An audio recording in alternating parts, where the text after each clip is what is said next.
जो जन्म जन्मांतरों से हमें भटकाता रहा, जो हमें विविध प्रकार के क्लेश अशांति बंधन देता रहा, उस अज्ञान के नाश का अवसर मिला है। समस्त साधनाओं का एक ही फल है, मन का निरंतर अपने आराध्य देव में समर्पित हो जाना। ये ऐसा समर्पण नहीं होता कि आज समर्पण किया और कल हट गया, ऐसा नहीं होता। ऐसी चाह को चाह नहीं कहते कि आज तुम्हें चाहा कल तुम्हें चाहा, अनुकूलता नहीं मिली तो परसों फिर और का वर्ण कर लिया। ये अव्याभिचारणी प्रेम लक्षणा भक्ति उसी के हृदय में जागृत होती है। श्री गुरुदेव के द्वारा दिया हुआ आधार नाम रूप उसे पकड़ लिया, अब नहीं छोड़ना। गुरुदेव आज्ञा करें तो भी नहीं छोड़ना। वो परीक्षा के लिए देख सकते हैं ऐसा। तब हमारा मन जो विषयों का आधार, देह का आधार लेकर, इंद्रियों का आधार लेकर विचरण करता है, वो आराध्य देव के चरणों का आधार पाकर विश्राम प्राप्त कर लेता है। मन विश्राम को प्राप्त हो गया। मन की कोई कामना, कोई भी अंदर तृष्णा अब नहीं रह गई। इसी से वो चंचल होता है, इसी से वो विषयों को संकल्प रूप से भोगता बनता है। जब प्रभु के चरणों का आधार मिल जाता है तब शांत हो जाता है। उसे निज सुख कहते हैं। प्रभु अपने निज हैं, शरीर पर है, ये प्रकृति का है। निज सुख बिन मन होई कि थीरा। ये बहुत सत्य बात है कि समस्त साधनाओं का फल है मन का प्रभु में समर्पित हो जाना। ये थोड़ा कठिन है। जो नए उपासक हैं घबराएं नहीं। बिना मन के भी नाम जपने से कल्याण होगा। कल्याण ये होगा कि आगे चलकर मन लगने लगेगा, मन परम शांत हो जाएगा। पर ये वृंदावन प्रेम भूमि है, यहाँ हमारा विश्राम स्थल प्रेम है। इसलिए जहाँ ऊंचाई की, अध्यात्म की, प्रेम की बातें आवे तो निराश मत होना। वो आगे की मंजिल है, हमें प्राप्त हो जाएगी। सारे साधनों का एक ही पर्यावसान है, मन का इष्टाकार हो जाना, इष्टमय हो जाना। परंतु ये बहुत कठिन बात है। मन का प्रभु में समर्पित हो जाना बहुत कठिन बात है। ये सर्वथा सत्य है कि मन का जब तक प्रभु में पूर्ण समर्पण नहीं होगा तब तक अध्यात्म की ऊंचाई पर, जहां काम क्रोध लोभ मोह मद मत्सर स्पर्श भी नहीं कर सकता, अर्थात स्फुरण ही नहीं होता है, उस भूमिका पर पहुंचना असंभव है जब तक मन अपने आराध्य देव में समर्पित नहीं हो जाता। बड़ी कठिन चीज है मन को रोकना। 5 मिनट मन कहीं गया ही नहीं, केवल प्रभु में डूबा रहा, बहुत बड़ी उपलब्धि है।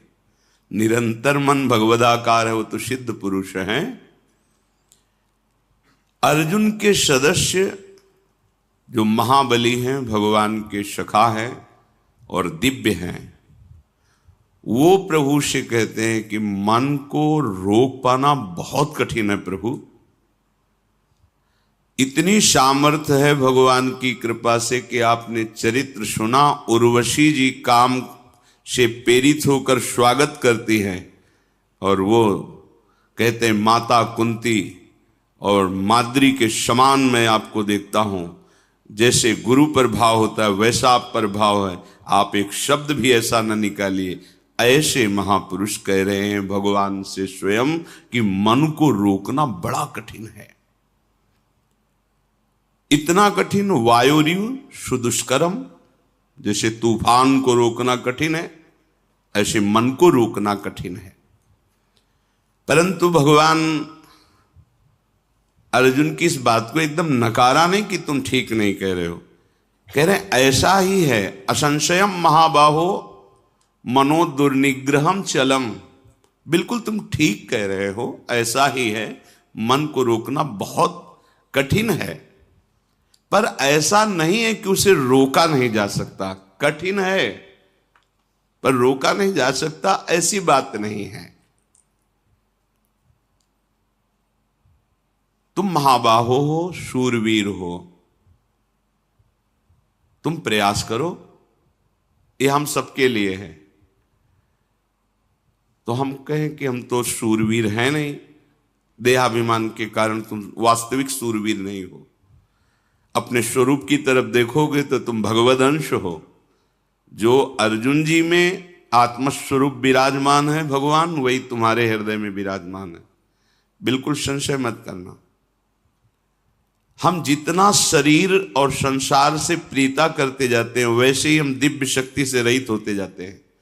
और जितना हम इसका त्याग करके प्रभु में अनुराग, उतने हमारे अंदर दिव्यता आती जाती है। मन जो ये है, इसका निग्रह करना बड़ा कठिन। निग्रह माने रोकना, हटाना, जिन विषयों में जाता है उससे हटाना। परंतु ये वश में हो जाता है। अभ्यासेन तु कौन्तेय वैराग्येण च गृह्यते। अभ्यास और वैराग्य दो के द्वारा इस मन को वश में करने का उपाय श्री भगवान ने बताया। मन को जबरदस्ती खींचना बहुत कठिन बात है, और प्यार से खींचना थोड़ा सरल है। जबरदस्ती इसके साथ करने में चूंकि हम बराबर हारते गए हैं, इसका जीतने का अभ्यास है, ये मुझे हरा देगा। एक ही केवल उपाय समझ में आता है, अगर थोड़ा सा हमें आधार मिल जाए तो हम इसको वश में कर सकते हैं। आधार, पहला आधार सत्संग। क्योंकि जैसे हमें प्यास बढ़ती है, फिर हमें कोई दूसरी वस्तु अच्छी नहीं लगती। जल में मन लगाना नहीं पड़ता।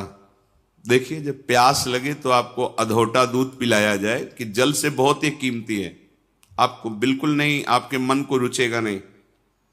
अच्छा, जल का हम चिंतन करें, जल का हम ध्यान करें, ऐसा भी नहीं, बिल्कुल जलमय होगा मन, बस पानी चाहिए। क्यों? क्योंकि प्यास लग गई है। पहला आधार है सत्संग। हम देखते हैं कि जो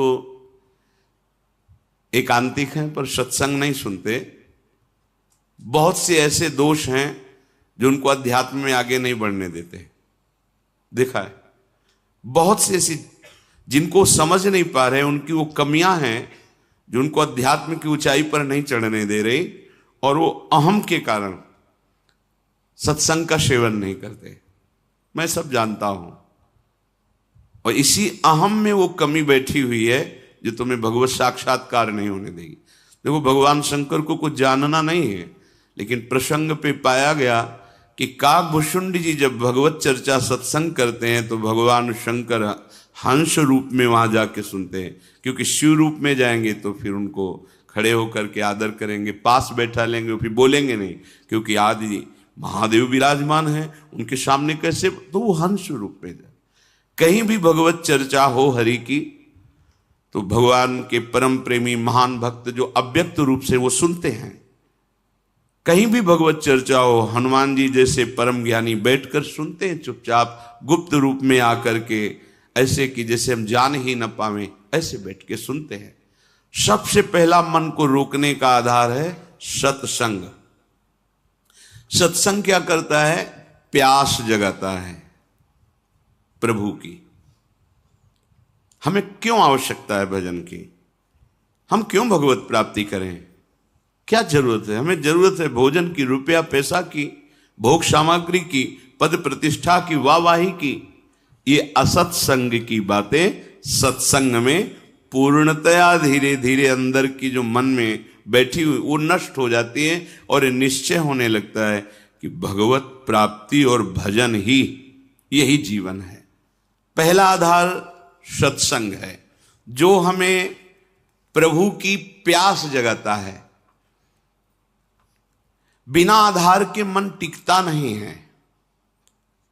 जब हमें सत्संग रूपी आधार मिलता है तब भक्तों से प्रियता जागृत होती है। कई जैसे उपासकों ने बाहर के प्रश्न किया कि हम श्री जी को नहीं जानते, क्या संप्रदाय है, क्या उपासना, हम तो बस आप और आपकी बात को मानते हैं। हमारे सामने आप हैं और आपकी बात है, बात बन गई क्योंकि आपने आधार ले लिया ना। और भगवान को बहुत प्रसन्नता होती दास दासोहम वृत्ति से। हरिदासों के प्रति दासत्व का भाव रख लिया जाए बहुत जल्दी। इसके बहुत सी छंदों में सेवक जी ने राधा वल्लभ भजत भज भली भली सब होए ऐसा वर्णन किया है। दूसरा आधार प्राप्त होता है भक्त प्रियता। भक्त प्रियता का तात्पर्य होता है उनके शरीर से राग नहीं, उनके द्वारा जो दिया हुआ उपासना का स्वरूप है वो प्राणों से भी अधिक प्रिय लगे। कल किसी ने एकांत में पूछा था, हम आपके हैं पर बहुत दूर रहते हैं विदेश में, ये बर्दाश्त नहीं होता, आपसे दूरी बर्दाश्त नहीं होती। अच्छा है पर उसे विवेक पूर्वक समझिए। हृदय की नजदीकी सबसे बड़ी नजदीकी होती है। शरीर की नजदीकी आपकी है और हृदय की नहीं है तो आप हमसे बहुत दूर हैं। हृदय की नजदीकी सदैव नजदीकी मानी जाती है, शरीर की नजदीकी और हृदय की दूरी बहुत दूरी माना जाता है। भक्त प्रियता, पहला सत्संग, दूसरा भक्त प्रियता। आपके हृदय में भक्त प्रियता। एक बार श्री पूज्य गोस्वामी राधा वल्लभ जी के पूर्व में किसी भक्त के यहां गए, हो बड़ा दैन्य भक्त, बहुत पुकार, तो आचार्य चरण कृपा करके पधारते थे, गृह पावन करते, राधा वल्लभ लाल जी के चरणों की उपासना का भाव प्रकट करते। उन्होंने कुछ ऐसे नाम मात्र की भेंट दी, चरणों में रोए। तो एक शिष्य थे जो बहुत धनी मानी थे, तो उन्होंने एकांत में 1 लाख स्वर्ण मुद्राएं रखी और कहा, महाराज जी मुझे अच्छा नहीं लगता कि आप ऐसों के घर में जाएं, ये मुद्राएं रखिए, जब जितना आदेश करेंगे भेजते रहेंगे, ये हमारे गुरुदेव ऐसे नहीं। उनका तो तुम समझते हो हम धन लेने के लिए इनके घर आए, उठाओ, आज के बाद कभी सामने मत आना, हम भाव ग्रहण करने आते हैं, धन उठाओ, हमारे पास राधा वल्लभ लाल रूपी धन, हटाओ इसको, कभी सामने मत आना हमारे। क्या उन्होंने गलत कहा था? वो धनी थे, उनको था कि शायद ऐसा नहीं, गलत सोच अंदर की है। गुरुदेव आपकी वस्तु है, आप कृपा करके स्वीकार कीजिए, ये तो चलता है, लेकिन आप उसके यहां नहीं जाइए। और ये तो दासता हो गई ना, तुम स्वामी हो गए ना आज्ञा करने वाले, धन के बल से ये अभिमान झलका ना, निकलो यहां से, तुरंत निकलो। बड़ा सूक्ष्म है भगवत मार्ग। नाहरमल जी महाराज देखा कि अपने पीताम्बर में सूखी लकड़ियां आचार्य चरण स्वयं बीन करके वृंदावन की लताओं से प्यारी जू के लिए रसोई अमनिया करते हैं। देववंश से आए हुए थे राजघराने के। उनका प्रभु अच्छा नहीं लगा आप लकड़ी बिन रहे, ये हम धीमर से करवा देंगे, आप विराजिए। यद्यपि उनके अंदर सुख देने की भावना है, पर प्रधान वृत्ति धन होने के कारण अगर ये कह देते कि प्रभु आप विराजिए, मैं बीन करके एकत्रित करता हूं, ये सेवा का सौभाग्य मुझे दीजिए, तो बहुत प्रशंसनीय बात। लेकिन धीमर से करवा देंगे। महाप्रभु ने कहा, विशुद्ध संतों की, रसिकों की कृपा से मुझे महारानी जी की सेवा का सौभाग्य मिला, श्री जी की सेवा को तुम हे देखते हो, धीमर से कर, आज के बाद मैं तुम्हारा त्याग करता हूं। खूब रोए, श्री जी से प्रार्थना की। जब श्री जी ने आदेश किया तब फिर क्षमा किया।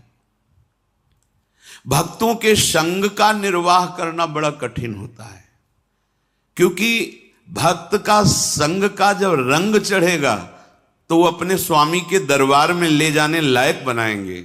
और यही दरबार दीन को आदर रीति सदा चलिया। हमारे मालिक के दरबार में दैन्य का प्रयोग होता है, अहम का नहीं, दीनता। जेहि दीन पियारे वेद पुकारे द्रवहु श्री भगवान। जिनको दीन प्यारे हैं तो संत जन क्या करते हैं? तुम्हारे अंदर के अहंकार को नष्ट करते हैं। अब जब अहंकार पर चोट पड़ी तो जैसे सांप की पूंछ पे पैर रख जाए तो फन ऐसे अहंकार उड़ता है। तो हम दूसरी जगह देख लेंगे, और जहां वो दूसरी जगह खड़ा दिखाई दिया, गया मार्ग गया। अब नहीं, सब जगह से भाग करके एक ही उपाय है, महारानी की शरणागति। सब जगह से खुला मार्ग है, लेकिन इनकी शरणागति की पुष्टता रसिकों से। अगर कहीं पंक्ति से बिलग हो गए तो अब कहीं के नहीं रहोगे, क्योंकि आधार अब मन का आपका अहंकार होगा, वो अहंकार आपको नष्ट कर देगा, किसी काम का नहीं रखेगा। किसी ने पूछा था हमसे, धनी थे, कि हमारी वृत्ति रही है बहुत दान देने की, हम क्या करें, क्योंकि उसके कारण बहुत लोगों का सानिध्य रहता है। वह उसको उठा के यमुना जी में फेंक दो, जितने से तुम्हारी नमक रोटी चले उतना रख लो, देने लायक तुम मत रहो, क्योंकि ये देने की तुम्हारी अहंकार वृत्ति सतमार्ग से तुम्हें विचलित कर देगी, भगवत मार्ग से विचलित कर देगी। नहीं माना। भगवत प्रेमी महात्माओं का संग करने के लिए दैन्यता चाहिए, और दैन्यता भी ऐसी कि देने की स्मृति भी ना रहे। देने की स्मृति भी न रहे, मैंने कुछ दिया है, और एहसान माने कि मेरी मानी हुई मान्यता को इन्होंने स्वीकार कर लिया। अहो भाग्य, जिसे मैं ढो रहा था उसको इन्होंने मिटा दिया। जब भक्त संग होता है, इसके बाद उसको प्रेम का आधार मिलता है। क्या? नाम में प्रीति, रूप में प्रीति, लीला में प्रीति, प्रभु की सेवा में प्रीति। अब जैसे उसे ये आधार मिला तो फिर मन लगाना नहीं पड़ता, स्मरण प्रारंभ हो जाता है। पर आधार आपका एक एक कदम सुदृढ़ होना चाहिए, फिसलना नहीं चाहिए। जो तुम्हारे अनुकूल बर्ताव करे सदैव, तो आप निश्चित समझ लेना आपका दरबार में प्रवेश नहीं होगा। बात समझ लो हृदय से, आपका कल्याण नहीं होगा, क्योंकि जगत में यही तुम्हें मिलता रहा है, उसी से तुम्हारा मलिन अहंकार पुष्ट हुआ है। अब उसके नष्ट होने का अवसर मिला है, क्योंकि भक्त संग मिला है। एक शिष्य बनने के लिए गुरुदेव के पास गए। काफी दिन जाने पर उन्होंने हिम्मत आई और कहा, मैं आपको गुरु रूप से वरण करता हूं और आप मुझे मंत्र दीजिए। तो उनका, इतने दिन के निरीक्षण में मैंने तुम्हारे अंदर क्रोध वृत्ति बहुत पाई है। आश्रम में तुम जिससे देखो झिड़कते रहते हो, तुम्हारी नाक में गुस्सा रखा है। हम मंत्र तब देंगे जब तुम इस गुस्से पर काबू कर लो। 1 वर्ष तुम्हें समय देते हैं, अपने क्रोध को काबू में करो, फिर तुम्हें हम मंत्र देंगे। 1 वर्ष तक तुम्हें कोई भी सताए, तुम्हें गुस्सा नहीं करना जी। 1 वर्ष पूरा हुआ, स्नान करके आ रहे थे, गुरुजी ने एक मेहता रानी को बुलाया और कहा, माई ये आ रहा है, तुम झाड़ू ऐसा लगाना किसी के ऊपर धूल जाए। ठीक, वो तब तक खड़ी रही जब तक वो अजान नजदीक आए, तो रज में ऐसी झाड़ू लगाई कि पूरा रज ऊपर एकदम, तुझे दिखाई नहीं दे रहा मैं नहा के आ रहा हूं। और ऐसा बहुत बिगड़े। वो हाथ जोड़ के महाराज क्षमा करो, हमें पता नहीं था कि आप आ रहे हो, हमारा काम ही है सोनी लगाना। ऐसा तो मारने के लिए भी। अब वो गए, कहा गुरुजी 1 वर्ष हो गए। तो बोले जिसको त्यागने के लिए कहा था वो तो त्यागा नहीं। सुना अभी अभी तुम गुस्सा करके आ रहे हो मेतरानी से, जो नित्य सोनी सेवा करती हैं, पूज्य भाव रखना चाहिए। तुमने उन पर क्रोध किया और सुना कि तुमने ऐसे भी मारा नहीं, पर हाथ तुम्हारा उठ गया, अभी नहीं, जाइए 1 वर्ष और अभ्यास कीजिए। अब दूसरे वर्ष जो वो नित्य वही आश्रम की सोनी सेवा का उसका, बोले अब की बार झाड़ू मारना, धूल नहीं, नजदीक आवे तो झाड़ू ऐसे लग जाए उसके शरीर में। बोले जो महाराज मारेगा तो नहीं। बोले नहीं, अब की बार 1-2 शिष्य आसपास रहेंगे, अगर वो गुस्सा करेगा तो उसे पकड़ लेंगे, तुम्हें मारेंगे नहीं। ठीक है महाराज। जब वो स्नान करके बड़े आनंद से आ रहे थे, तो अब की धूल नहीं उड़ाई, सीधे नजदीक जाके ऐसे झाड़ू 1-2 मारी और सीधे उसके शरीर में, पैरों में ऐसे। उसने कहा कि मूर्खा, तुझे समझ में नहीं है, मेरा 1 साल पीछे बर्बाद कर दिया, फिर दूसरा मैं स्नान करके दीक्षा के लिए जा रहा था और बहुत कड़ुआ बोले,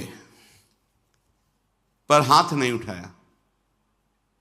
गुरुजी देखो तुमने गुस्सा किया, अभी 1 वर्ष, जब तुम्हें गुस्सा ना आवे 1 वर्ष अभ्यास करो, क्रोध नष्ट होने पर ही हम, क्योंकि ये क्रोध बना रहेगा तो ये भजन आगे को जो विस्तार करना है भजन का, भागवतिक प्रकाश, वो होने नहीं देगा। अब सोचो जो अपने लोग परमार्थ में काम क्रोध लोभ आदि की वृत्तियों को ही नहीं देख रहे, मनमानी आचरण कर रहे, कैसे भगवत बोध होगा। गुरुदेव इतना समय हो गया और आपने एक बहाना बना लिया है कि गुस्सा करो।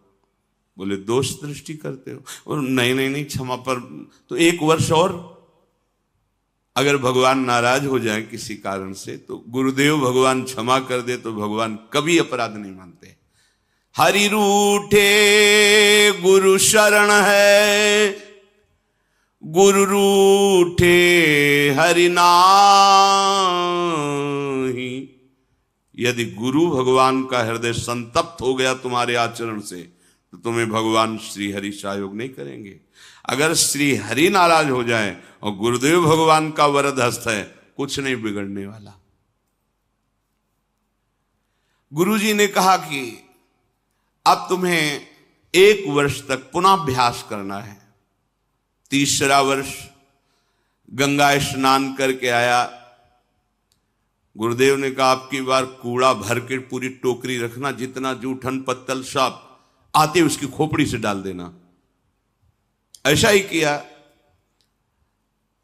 जे भी नजदीक आए पूरा वो सब पवित्र जो प्रसादी दोना पत्तल झाड़ू से लगा के जो कूड़ा कर सब उनके ऊपर से डाल दिया। तुरंत उन्होंने घुटने टेके और चरण पकड़ा और कहा मां, मैं समझ नहीं पा रहा था कि आपका उद्देश्य क्या है। कहीं न कहीं गुरुदेव भगवान की हम पर कृपा है। मुझे आज दोबारा स्नान करने का सौभाग्य मिलेगा गंगा जी का। लौट गए, नहा के आए, कहना नहीं पड़ा गुरु मंत्र दे दो, आओ गुरु मंत्र लो। क्रोध मान कई बार बताया। लाला बाबू जी जब परम विरक्त रहते थे, एक लंगोटी लगाते, भिक्षावृत्ति से जीत, और जब श्री कृष्णदास जी से कहते कि विरक्त मंत्र और विरक्त भेष दे, और नहीं अभी आप अधिकारी नहीं, तो खोज करते कि मेरे में कौन सी ऐसी कमी रह गई जो गुरुदेव। तब ध्यान आया कि बड़े सेठ थे तो रंगनाथ जी के सेठ से उनकी लाग डांट थोड़ा ईर्ष्या चलती थी, हो सकता है ये वृत्ति अंदर हो, इसलिए शायद ऐसा। तो भिक्षुकों की लाइन में सुबह वहां खिचड़ी आदि रंगनाथ जी वो भिक्षुकों की लाइन में खड़े हो गए। किसी ने जाकर बताया कि लाला बाबू भिक्षुक बन करके खड़े, वो सेठ जी सुंदर सुंदर भोग सामग्री और अमूल्य वस्तुएं, और कहा सेठ जी आप लाइन में क्यों खड़े। एकदम ईर्ष्या जो अंदर थी वो सब पानी पानी हो गई, और उनका आप आइए। ऐसा नहीं, बोले हम तो भिक्षुक हैं, बस एक मुट्ठी खिचड़ी या चावल दे दीजिए। और वापस जा ही रहे थे कि रास्ते में गुरुदेव मिल गए और कहा आज तुम्हें विरक्त मंत्र और विरक्त वेश देने की इच्छा हो गई। बड़ा सूक्ष्म भगवत मार्ग। ये देहाभिमानी, धनाभिमानी, बुद्धियाभिमानी ये उस महिमा को नहीं जानते हैं। तो जब हमको किसी भक्त का संग मिले तो समझना कि मन का आधार मिल गया है। हमने प्रभु को नहीं देखा, लेकिन प्रभु स्वरूप गुरुदेव को देख रहे हैं। हम प्रभु से तो बात नहीं की, पर अपने गुरुदेव से बात कर रहे हैं। प्रभु की आज्ञा को तो हम नहीं समझ पाए, क्योंकि गीता, भागवत, वेद सब भगवान की आज्ञा है, पर हम गुरुदेव की आज्ञा पर चलते हैं। तो इनकी कृपा से ज्यादा प्रयास नहीं करना पड़ेगा, मन स्वाभाविक लगने लगेगा। साधन का उपदेश उसी के ऊपर रंग लाता है जो उनकी आज्ञा के अनुसार चलते। सुनते तो सब हैं, ध्यान रखना, रंग उसी के ऊपर। एक एक शब्द बहुत कीमती होता है। जब संत महात्मा बोलते तुम उसे ऐसा मत समझना कि इनका नशा है बोलना। एक एक शब्द बस पकड़ लो, ये परमार्थ है। एक एक शब्द पर ध्यान दो। अगर तुम उसे उपहास में ले लोगे तो कहते ही रहते, तो माया घसीट के वहां खड़ा कर देगी। अब ना पीछे के रह गए, जो मंत्र जपते थे वो नहीं चलेगा, क्योंकि तुमने दूसरा मंत्र ले लिया, और जहां मंत्र लिया वहां अपराध बन गया, अवज्ञा बन गया। अब ये भी नहीं चलेगा। वो होगा क्या? विषय चिंतन और लोक रिझावा, खत्म, परमार्थ खत्म। अध्यात्म यहां प्रकाशित होता है। गुरु आज्ञा से चलो, आपको मार्ग अंदर दिखाई देगा, शुद्ध दिव्य मार्ग, ये मार्ग चल रहे हैं। यदि आज्ञा का पालन नहीं किया तो एक शब्द याद रखो, तुम्हारा स्खलन हो जाएगा। स्खलन होता है गिर जाना, तुम पतित हो जाओगे, गिर जाओगे। ये मार्ग ध्रुवदास जी ने लिखा है कि यद्यपि घरनी अति बुरी, पति नहीं छाणत ताय, देखत ही पर पुरुषम तजत ही छिन वाय। पत्नी बहुत कड़वे स्वभाव की है, बड़ा रुद्र रूप रखती है, अनुकूल व्यवहार नहीं करती है, पर वो किसी और पुरुष की तरफ आंख उठा के नहीं देखती। कभी पति उससे त्याग नहीं सकता। लेकिन बहुत मधुर व्यवहार करती है, बहुत मृदु मीठा बोलती है, सामने आने पर बड़ा सम्मान करती है, लेकिन पीछे आचरण उसके पर पुरुष से जिस दिन उसको पता चलेगा, उसी दिन उसके हृदय से बात खत्म हो जाएगी कि ये मेरी बात। बस ऐसे ही हमारे गोपाल जी की, हमारे प्रभु की रीति है। मन वचन कर्म से प्रभु के अनन्य होकर एक भरोसो, एक बल, एक आस विश्व। अगर कहीं दिखाई दे गया कि दूसरे का आस, बस भी बहुत लंबी यात्रा है, आप मंजिल नहीं प्राप्त कर सकते। तो एक शब्द याद रखिए कि आज्ञा पालन न करना अर्थात अपने मार्ग से स्खलित हो जाना है।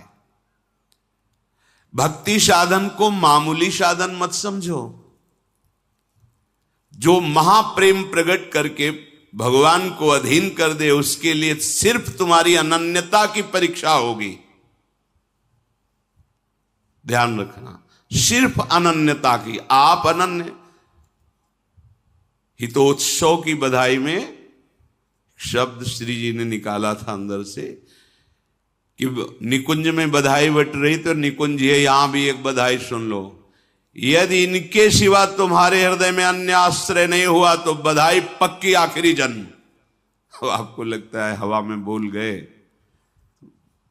एक दिन टटिया स्थान के एक महापुरुष बहुत प्रसन्न थे। उन्होंने कहा आज जो आ जाएगा, जो मांगेगा वो दे देंगे। संतों की मौज होती है।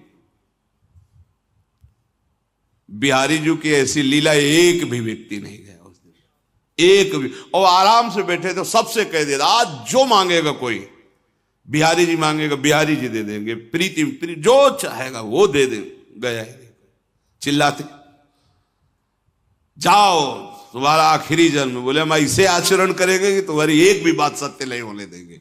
अब फिर क्या है? अनन्यता होए अनन्य एक व्रत गाहो, बस इतनी केवल मांग है।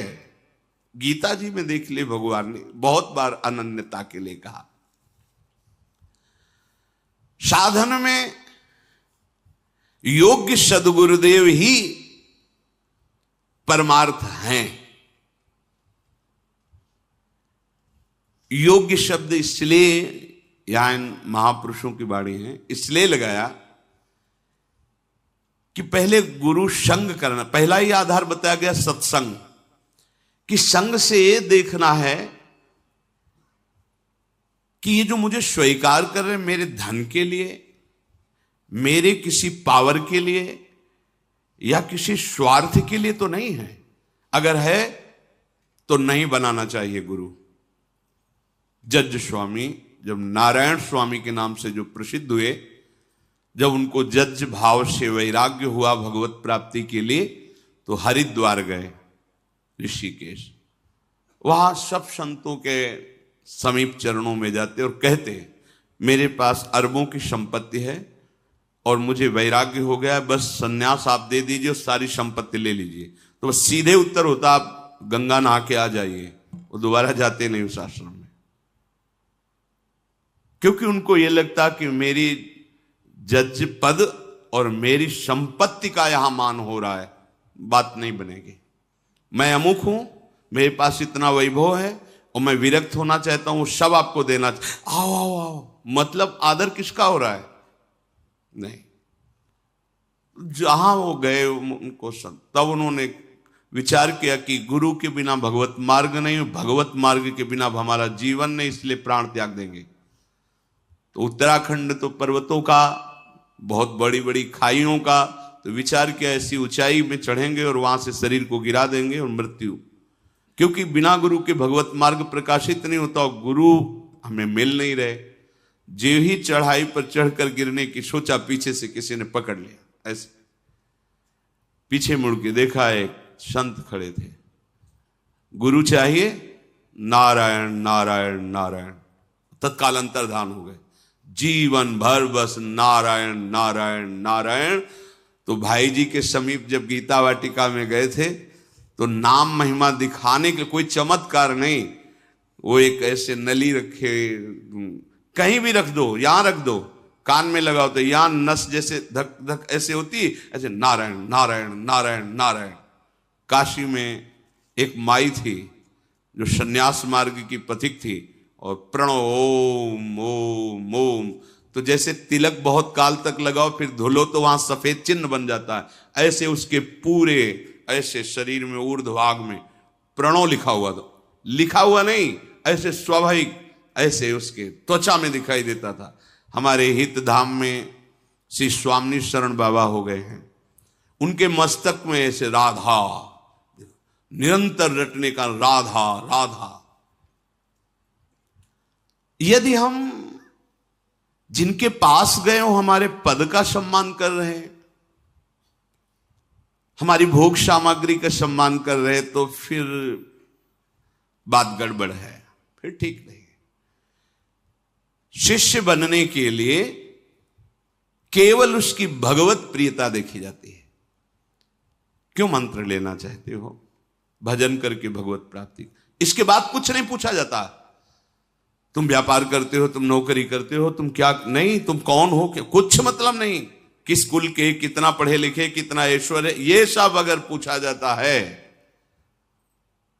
तो बात कुछ और है। केवल पूछा संत केवल देखता है किस उद्देश्य से तुम दीक्षा लेना चाहते हो। हमारे पाप नष्ट हो जाए, हमारा कल्याण हो जाए, अधिकारी हो, हमें भगवत प्रेम प्राप्त हो, हमारा जीवन सार्थक हो, हम धर्म से चले, सत्य से चले, बस इतना परिचय। आप जो भी हो मेरे प्रभु के अंश हो, जहां के भी हो हमारे प्रभु की गोद में हो, चलो भगवत मार्ग में, बस इतना परिचय आवश्यक है। तब लग जोगी जगत गुरु, जब लग रहा है निराश। और जब आशा मन में भई तो जग गुरु और जोगी दास, ये भगवत मार्ग है। इसलिए कह रहे हैं भगवत मार्ग प्रकाशित होता है गुरुदेव से, पर योग्य गुरु आवश्यक है। यदि गुरु ना मिले तो भगवान से प्रार्थना करो, उनका नाम जप करते हुए कि मुझे गुरुदेव रूप से मिलो। भगवान के नाम का आधार पकड़ो और उनसे प्रार्थना करो कि कोई वैष्णव, कोई परम हंस, कोई भगवत प्रेमी महात्मा जो आप में रमण कर रहा है, आप जिसके हृदय में खेल रहे हैं, मुझे परिचय नहीं, आप मुझे मिलाओ। भगवान मिला देंगे, या वो स्वयं आके वर्ण कर लेंगे या वहां पहुंचा देंगे, और नहीं। अपने आप से निर्णय मत कीजिए, आज बनाया कल छोड़ दिया, ये खिलवाड़ का मार्ग नहीं है, इसमें अपराध बनेगा और आपका चांस जो भगवत प्राप्ति का है वो मुश्किल हो जाएगा। जब हम गुरुदेव को अपने मन का आधार बना लेते हैं तो हमारे